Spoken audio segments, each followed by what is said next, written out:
अस्सलामु अलैकुम वरहमतुल्लाहि वबरकातुहू।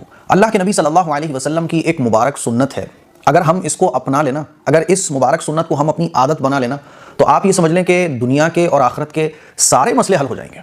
अफसोस की बात है कि मुसलमानों को इस सुन्नत पर अमल करना चाहिए था, लेकिन एक बड़ी तादाद इस सुन्नत को जानती ही नहीं है। जो लोग जानते हैं वो इस पर अमल नहीं कर पाते। वरना मैंने तो अपने वालिद को, अपने दादा को इस सुन्नत पर अमल करते हुए, अपने नाना को भी खूब देखा है। और हदीस में इस मुबारक सुन्नत की, इस बेहतरीन कलिमे की बड़ी ताकीद की गई है कि इसको अपना लो, अल्लाह खुश होगा, रोज़ी में बरकत आएगी, परेशानियां दूर होंगी, ज़िंदगी में सुकून आएगा, फरिश्ते आपके लिए दुआएं करेंगे, दुनिया और आखिरत की परेशानियां हल होंगी, अल्लाह जो नेमत आपको दे रहा है उस नेमत को अल्लाह ताला बढ़ा देगा। और भी बेशुमार फ़ायदे हैं। सबसे बड़ा फ़ायदा यह है कि ये अल्लाह के नबी सल्लल्लाहु अलैहि वसल्लम की सुन्नत है। अल्लाह के नबी की सुन्नत है, बस इससे बढ़कर और क्या हो सकता है। वो सुन्नत कौन सी है? वो सुन्नत है अल्हम्दुलिल्लाह कहने की।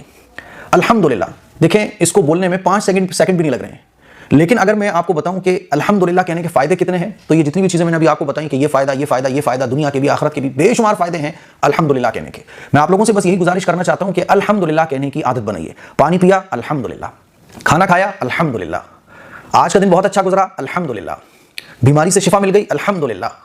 कोई अच्छी चीज़ को देखा, अल्हम्दुलिल्लाह। औलाद काबिल बन गई, बच्चा आपका डॉक्टर बन के आ गया, अल्हम्दुलिल्लाह। बच्चों की शादी हो गई, अल्हम्दुलिल्लाह। अल्हम्दुलिल्लाह कहने की आदत बनाइए। ये ऐसा बेहतरीन कलिमा है अल्हम्दुलिल्लाह, इसका तर्जुमा है कि तमाम तारीफें अल्लाह के लिए, यानी आप अल्लाह की तारीफ कर रहे हैं। हमने तो अपने दादा को देखा कि अल्हम्दुलिल्लाह कहने का, खाना खा रहे हैं, खाना खाते जा रहे हैं, अल्हम्दुलिल्लाह अल्हम्दुलिल्लाह। हमने अपने नाना को देखा कि खाना खाते जा रहे हैं और अल्लाह की तारीफ बयान करते जा रहे हैं, अल्हम्दुलिल्लाह अल्हम्दुलिल्लाह। कोई आपको बेहतरीन चीज़ मिली, आज आपने बाइक खरीद ली, नहीं, अल्हम्दुलिल्लाह। आपने कार खरीद ली, अल्हम्दुलिल्लाह रब्बिल आलमीन, अल्लाह तेरा शुक्र है। कुरान में अल्लाह ताला इरशाद फरमाता है कि अगर तुम मेरी नेमतों का शुक्र अदा करोगे तो मैं नेमतों को बढ़ा दूंगा, और अगर नाशुक्री करोगे तो मैं नेमतों को खत्म कर दूंगा धीरे धीरे। एक नेमत मिली, इस पर अल्लाह का शुक्र अदा किया जाए तो वो नेमत अल्लाह ताला बढ़ा देंगे। हदीस में आता है कि किसी मुसलमान को जब कोई नेमत मिलती है अल्लाह ताला की तरफ से और वो इस पर अल्हम्दुलिल्लाह कहता है तो अल्लाह खुश हो जाता है और इस नेमत को उसके लिए खैर का जरिया बना देता है। अल्हम्दुलिल्लाह ये अल्लाह को बहुत पसंद है। आप देखें कुरान मजीद जो शुरू हो रहा है वो अल्हम्दुलिल्लाह रब्बिल आलमीन से शुरू हो रहा है।